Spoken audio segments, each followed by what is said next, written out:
గౌరి 33వ భాగం. అయినా ఈ కాలంలో పిల్లల్ని హాస్టల్లో పెట్టొద్దమ్మా. ప్రేమ, దోమ అంటూ మనకు అందకుండా పోతారు. నీకేం తక్కువ? కట్న కానుకలు దండిగా ఇచ్చుకోగలవు. నందినికి పెళ్లి చెయ్యి అన్నాడు. అది కాదు నాన్న అని ఏదో చెప్పబోతున్నా గౌరీ మాటలకు అడ్డొస్తూ అర్థమైంది. ఒంటరిగా చేయలేకపోతున్నావు అంతే కదా. ఇప్పుడు నేను వచ్చాను కదా, అన్నీ దగ్గర ఉండి నేనే చూసుకుంటాను. ముందు ఒకసారి నందినిని ఇంటికి పిలిపించు అన్నాడు సీనయ్య. సరే నాన్న, ఫోన్ చేస్తాను. వెంటనే అంటే తనకు కష్టం కదా, వీలు చూసుకుని వస్తుంది అని అంది గౌరి. ఇంకేం మాట్లాడలేకపోయాడు సీనయ్య. కానీ ఎలాగైనా నందినితో నవీన్ పెళ్లి జరిపించటం కోసం పావులు కదపటం మొదలుపెట్టాడు. అందుకే కొన్నాళ్ళు అక్కడే ఉండాలి అనుకున్నాడు. కూతురుని చూసిన సుబ్బమ్మలో సంబరం ఎంత ఎదిగిపోయింది. ఇప్పుడు ఎవరితోనో ఒకరితో మాట్లాడుతూ ఉంటే గమనిస్తూ ఉంది. హుందాతనం, పనిపై అంకితభావం, నాయకత్వ లక్షణాలు అన్నీ ఉన్నాయి గౌరీలో. అలాంటి గౌరీ అయ్య మాట విని అంత తొందరగా ఏ నిర్ణయం తీసుకోదు అని కూడా అర్థమైంది. ప్రశాంతంగా పిల్లలతో ఉండిపోయింది సుబ్బమ్మ. నందినికి ఫోన్ చేసింది గౌరీ. తాత మీద కోపం ఉన్న అమ్మమ్మ వచ్చింది అంటే చాలా సంతోషపడింది నందిని. అందుకే వెంటనే ఇంటికి బయలుదేరి వచ్చింది. వస్తూనే సుబ్బమ్మను అల్లుకొని పోయింది నందిని. ఎలా ఉన్నావు అని అడిగిన సీనయ్యతో ముక్తసరిగా మాట్లాడింది. నందిని అచ్చం గౌరీ నోట్లో నుంచి ఊడిపడినట్లుగా అందంగా ఉండటంతో తృప్తిగా చూసుకున్నాడు సీనయ్య. వసుధ గౌరికి చెప్పినట్లుగానే కలెక్టర్తో మాట్లాడి గౌరిని కలిసే అవకాశాన్ని ఇప్పించింది. గౌరి గురించి అంతకుముందే వినటంతో వెంటనే ఒప్పుకున్నాడు 25 ఏళ్ల కలెక్టర్ అభినందన్.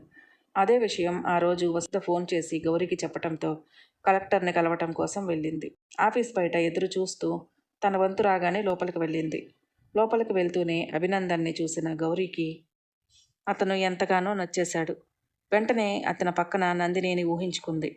ఎంత చక్కని జంట అనుకుంది. అయినా రూపం చూసి మోసపోకూడదు. అశోక్ మాత్రం ఎంత బాగా ఉంటాడు, కానీ ఏం లాభం అని ఒక నిట్టూర్పు. అంతలోనే గౌరీ, నీ ఆశకు అంతులేదా? కలెక్టర్ అసలు నీ కూతురిని ఎందుకు పెళ్లి చేసుకుంటాడు అని మనస్సాక్షి సాక్షాత్కరించింది. చి, అసలు ఏంటి ఈ ఆలోచనలు నాకు? నాన్న ఏదో అన్నాడు అని నందిని పెళ్లి చేయాలి అనుకోవటం ఏంటి? ముందు తను చదువు పూర్తి చేయాలి. ఇదిగో ఇలా ఈ అబ్బాయి ఇలా మంచి స్థానంలోకి రావాలి అని అనుకుంది. ఒకవేళ నాన్న అన్నట్లు నందిని కూడా ప్రేమ అంటే? అనుకోగానే ఒక్క క్షణం ఉలిక్కిపడి, అయినా ప్రేమిస్తే తప్పేంటి? నా కూతురే ప్రేమిస్తే అతని గురించి అన్నీ కనుక్కొని నేనే పెళ్లి చేస్తా. అలా తల్లి మనసు కూతురు గురించి పరిపరి విధాలుగా తపన పడిపోతూ ఉంది. ఇంకోవైపు అభినందన్ ఆలోచనలు మరోలా ఉన్నాయి. గౌరీ గురించి అప్పటికే విని ఉన్నాడు. డిగ్రీ చదివే కూతురు ఉందా? చూస్తే మా అక్కలాగే కనిపిస్తుంది. ఆ మొహంలో అందం, అమాయకత్వం. అసలు ఈవిడేనా గౌరీ వ్యాపార సంస్థలకు అధిపతి అనుకున్నాడు. అలా వచ్చి అభినందన్కి నమస్కారం పెట్టింది గౌరీ. అభినందన్ తన కుర్చీలో నుంచి లేచి నమస్కరించాడు.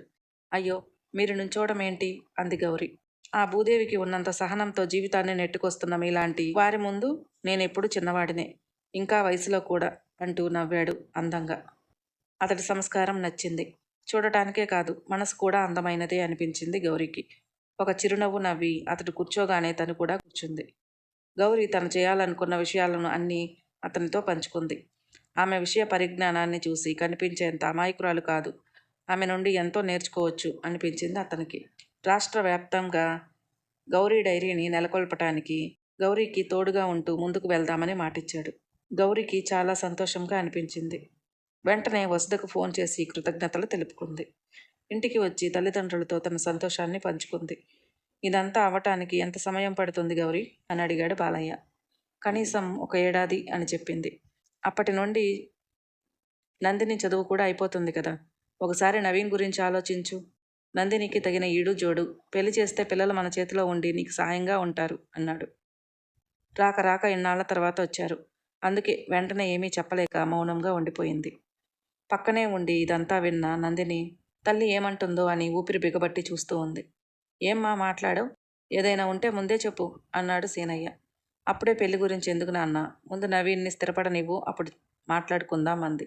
అవును అని చెప్పలేదు, అలా అని కాదు అని చెప్పలేదు. కానీ ఆ మాటలనే గౌరీ అంగీకారంగా తీసుకున్నాడు సీనయ్య. ఆ మాట అన్నావు చాలు అంటూ సంతోషం వ్యక్తం చేశాడు. నందినికి తల్లి ఉద్దేశం ఏంటో అర్థం కాక అయోమయంలో పడిపోయింది. రాత్రి అందరూ పడుకున్న తరువాత తల్లి పక్కకు చేరింది. అలా పక్కనే పడుకుని తల్లి నడుంపై చెయ్యి వేసి దగ్గరగా జరిగి హృదయంపై తల పెట్టుకుంది. నందిని స్పర్శతో మెలకువలోకి వచ్చిన గౌరి నందిని తల నిమురుతూ, నువ్వు ఎలాంటి భయాలు పెట్టుకోవద్దు. నువ్వు ఎంత చదువుకుంటే అంత చదివిస్తాను. నీకు పెళ్లి చేసుకోవాలి అనిపిస్తే అప్పుడు చెప్పు నాకు. ఆ రోజు ఆలోచిస్తాను అంది గౌరి కళ్ళు మూసుకుని. నందిని సంతోషంతో తల్లి బొగ్గలపై ముద్దు పెట్టి అలాగే నిద్రలోకి జారుకుంది. ఎన్ని విధాలుగా ఓడిపోయినా తల్లిగా మాత్రం గెలవాలి అనుకుంది గౌరి. కొన్ని రోజులు ఉండి సుబ్బమ్మ వాళ్ళు వెళ్ళిపోయారు. సీనయ్య భానుమతితో తన సంతోషాన్ని వ్యక్తపరిచారు. నవీన్ ఎందులో స్థిరపడలేకపోతున్నాడు. పోనీ గౌరి దగ్గరే ఏదో ఒక పనిలో పెట్టొచ్చుగా అని అంది భానుమతి. అది నిజమే. కళ్ళ ముందు కనిపిస్తూ ఉంటే గౌరికి కూడా నవీన్పై మంచి అభిప్రాయం రావచ్చు అని నవీన్ని పిలిచి అతని కర్తవ్యం ఏమిటో చెప్పాడు సీనయ్య. నవీన్ సంతోషానికి పట్టపగ్గాలు లేవు. అందమైన పిల్ల, ఆస్తి వస్తుంది అని మురిసిపోయాడు. మరుసటి రోజు గౌరీకి ఫోన్ చేసి, ఇక్కడో ఎందుకు, ఇప్పటి నుండి అలవాటవుతుంది.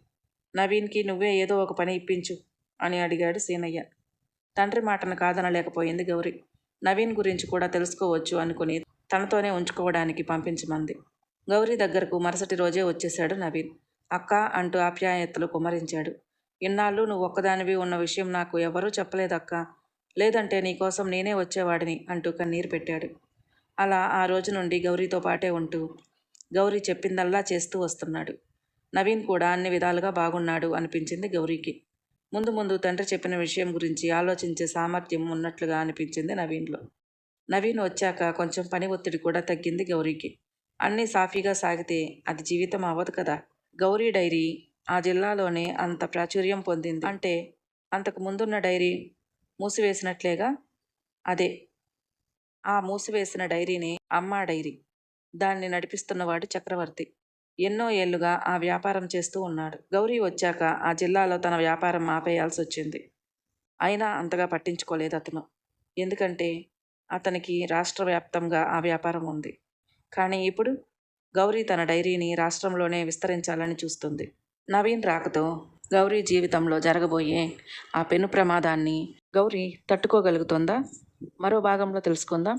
మన వీడియోలో మీకు నచ్చినట్లయితే ప్లీజ్ లైక్ చేయండి, షేర్ చేయండి, సబ్స్క్రైబ్ చేసుకోవటం మాత్రం మర్చిపోకండి. Thank you.